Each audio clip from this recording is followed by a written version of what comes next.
أعوذ بالله من الشيطان الرجيم. بسم الله الرحمن الرحيم. ألف لام ميم. تلك آيات الكتاب الحكيم هدى ورحمة للمحسنين. وصلی اللہ علی النبی الکریم. سورہ لقمان، اس سورت کا تعارف ہے کہ الرحمت الالہیہ، اور یہ رحمت مشتمل ہے دو چیزوں پر، حکمت اور ہدایت پر. یعنی اللہ کریم اس سورت میں بتائیں گے کہ میری رحمت کی جو حکمت تھی وہ یہ ہے، میری ہدایت کی جو حکمت تھی وہ یہ ہے. یعنی حکمت جو ہے کس کو کہتے ہیں، دانائی کس کو کہتے ہیں، سمجھ کس کو کہتے ہیں، اس صورت میں اس کا تعارف ہوگا. اور اسی کی طرف رہنمائی ہو جائے، ہدایت مل جائے، وہ کیسے ہوتی ہے کہ حکمت کی طرف رہنمائی مل جائے، تو وہ بھی اسی صورت میں ہوگی. تو یوں حکمت اور ہدایت مل کر یہ رحمت بنتی ہے خصوصی. یعنی جو خصوصی رحمت ہے وہ صرف مومنوں کو ملتی ہے. تو جو اس حکمت کی باتوں اور ہدایت کی باتوں کے پیچھے چلے گا اسے ہی رحمت ملے گی. اسی لیے سورت کے شروع میں ہے کہ للمحسنین. یہ جو چیزیں ہیں ہدی و رحمہ، یہ صرف محسنین کو ملتی ہیں، یعنی دل سے نیکی کرنے والوں کو. تو بڑی عجیب ترتیب کی صورت ہے، بڑی خوبصورت ترتیب ہے. اس لیے اس صورت کا دعویٰ یوں بنتا ہے، کتاب حکمت الرحمہ والہدی للمحسنین، کہ یہ جو صورت ہے یہ پوری ایک کتاب ہے. رحمت کی حکمت اور ہدایت کی حکمت یہ ساری نظر آئے گی اس صورت کے اندر، کہ کیوں اللہ کس وجہ سے رحمت کر رہے ہیں، کس وجہ سے اللہ رہنمائی کر رہے ہیں، یہ نظر آئے گی اس صورت کے اندر. اسی لیے صورت کی شروع میں ہے تلک آیات الکتاب الحکیم، کہ یہ پر از حکمت کتاب کی آیتیں ہیں. یعنی یہ جو صورت ہے اس کے اندر ساری محکم اور حکمت والی چیزیں آپ کو نظر آئیں گی. ہدی و رحمت للمحسنین، یہ جو حکمت ہے بالآخر یہ رہنمائی بھی بنتی ہے، اور بالآخر یہ عمل کے اعتبار سے رحمت بھی بن جاتی ہے. عقیدے کے اعتبار سے ہدن اور عمل کے اعتبار سے رحمہ بن جاتی ہے، لیکن ان کے لیے للمحسنین جو دل سے نیکی کرنے والے ہوں. صرف ان کی ابتدائی حالت بتا دی کہ الذین یقیمون الصلاۃ ویؤتون الزکاۃ، مالی عبادت اور بدنی عبادت میں یہ اول اللہ ہی کے لیے پہلا نمبر آتے ہیں، اللہ ہی کے لیے یہ باتیں کرتے ہیں. پھر ان کے اعتقاد کی طرف اشارہ کیا، وہم بالآخرۃ هم یوقنون، کہ آخرت پر یہ یقین رکھتے ہیں. یعنی جو آخرت پر یقین رکھتا اس کا ہر قسم کا اعتقاد درست ہو جاتا ہے. پھر فرمایا اولئک علی ھدی من ربہم واولئک ھم المفلحون، یہی لوگ تو ہیں اپنے رب کی دی ہوئی رہنمائی پر چل رہے ہیں، اور بالآخر یہی لوگ کامیاب ہوں گے. یہ حکمت ہے. تو یوں جو ہے اس صورت کے اندر ایک چیز حکمت کی اور ایک چیز ہدایت کی نظر آئے گی. جتنی بھی آیتیں پڑھتے جائیں گے کچھ کا تعلق حکمت سے ہوگا اور کچھ کا تعلق ہدایت و بصیرت سے ہوگا.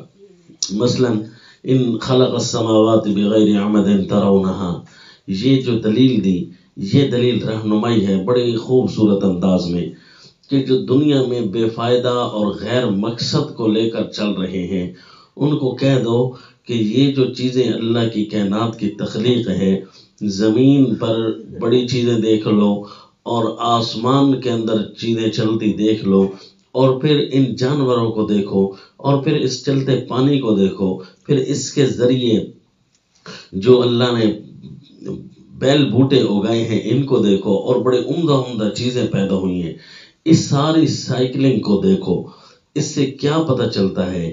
پھر آگے حکمت کی بات آ گئی. یہ راہ ہدایت کی تھی. ھذا خلق اللہ، یہ حکمت ہے. فارونی ماذا خلق الذین من دونہ بل الظالمون فی ضلال مبین.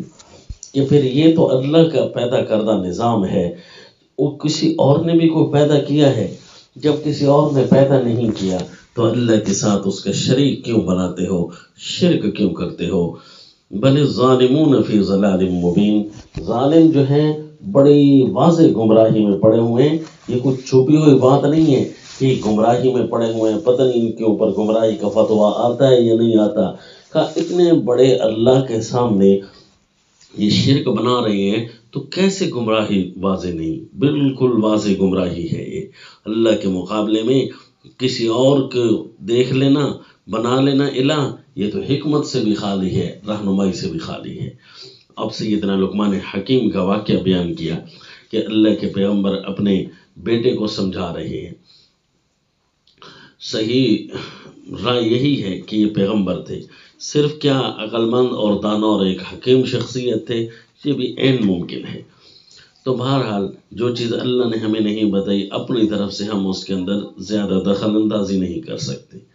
سیدنا لقمان حکیم اپنے بیٹے کو سمجھاتے ہیں رہنمائی اور حکمت کی باتیں کہ بیٹا ایسی چیزیں بتاؤں گا کہ دنیا میں بھی کام آئے گی اور آخرت میں بھی کام آئے گی. آخری نکتہ بھی بتاؤں گا کہ جس کے اوپر نجات کا دار و مدار ہے.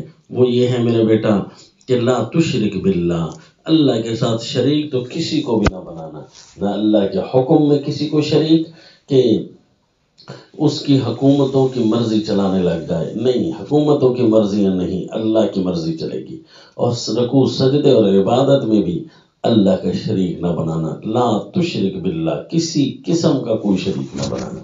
یہ اب لقمان حکیم اپنے بیٹے کو رہنمائی فرما رہے ہیں، اور ہر رہنمائی کے اندر حکمت ٹپکتی ہوئی نظر آتی ہے. حتیٰ کہ لوگوں کے ساتھ کس طرح میل جول رکھنا ہے، لوگوں کے ساتھ کیسے رہنا ہے.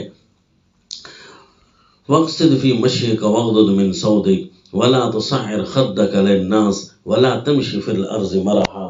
لوگوں پر اپنا روب جمانے والا ہر وقت یہ ٹھیک نہیں ہوتا. اس لیے لوگوں کے ساتھ ملنسار جذبے کے ساتھ رہو.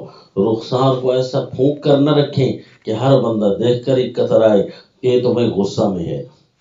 وَلَا تَمْشِ فِي الْأَرْضِ مَرَحًا، زمین پر ایسے نہ چلنا جس طرح کہ جس سے اکڑ ثابت ہو، ایسا بھی نہ کرنا. وَاقْصِدْ فِي مَشْيِكَ وَاغْضُضْ مِنْ صَوْتِكَ، اور یوں بھی چال نہ چلنا کہ ہر بندہ اوپر چڑھنے کی کوشش کرے، بلکہ میانہ روی رکھ اور آواز کو زور زور سے نہ بول، کیونکہ برے لوگ ہوتے ہیں جو گلے پھاڑتے ہیں اپنا روب جمانے کے لیے. یہ تو گدھے کی آواز ہے.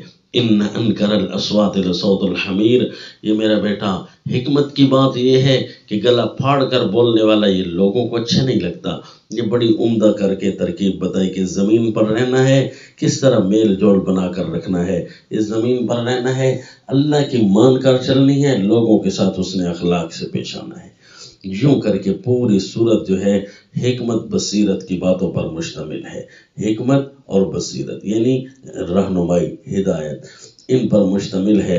صورت کے آخر میں بھی پہلے رہنمائی کی یعنی بصیرت، اور آخری آیت میں حکمت. یا ایھا الناس اتقوا ربکم واخشوا یوما لا یجزی والد عن ولدہ. لوگوں آخری رہنمائی کر رہے ہیں کہ دیکھو اپنے رب کی نافرمانیوں سے بچتے رہنا. ایک دن تم نے کھڑا ہونا ہے، اس کو سوچ کر رہنا جس دن کوئی والد اپنے بچے کا کام نہیں کر سکے گا، نہ کوئی بچہ اپنے والد کو بچا سکے گا. ان وعد اللہ حق فلا تغرنکم الحیات الدنیا. اللہ کا وعدہ سچا ہے، دھیان کرنا دنیا کی زندگی میں آ کر دھوکے میں نہ پڑ جانا. اور پھر اس کے بعد حکمت کی بات سنائی کہ تمہیں بتائیں کہ ان اللہ عندہ علم الساعہ. دنیا میں 5 علم ایسے ہیں، ایک کلی، ایک جزئی ہے اور 4 کلی ہیں. جزئی علم یہ ہے کہ قیامت کا علم اللہ کے پاس ہی ہے، اور کلی یہ ہے کہ ينزل الغیث، بارشیں کب آنی ہے. جو چیز ماؤں کے پیٹوں میں ہے، اور جس نے کل کیا کرنا ہے، کل کس نے کس زمین پر مرنا ہے، یہ کوئی نہیں جانتا. یہ حکمت کی بات ہے. لہذا ان چیزوں کے پیچھے پڑھ کر اپنا وقت ضائع نہ کرنا، جو اللہ نے تمہیں لمحے دیے ہیں ان لمحات کو خوبصورت بناتے رہنا، ان لمحات کو خوبصورت بنا کر محسنین میں شامل رہیں گے اور دل سے نیکی کرنے والوں میں شامل رہیں گے، یوں حکمت اور بصیرت والی زندگی تمہیں عطا ہوگی۔ ان اللہ علیم خبیر۔ یہ تو مختصر تعارف تھا، اب سورت پڑھنے کے ساتھ تعلق رکھتی ہے کہ کتنے عجیب انداز میں اللہ کریم حکمت و بصیرت کی باتیں سمجھاتے ہیں۔ وما علینا الا البلاغ۔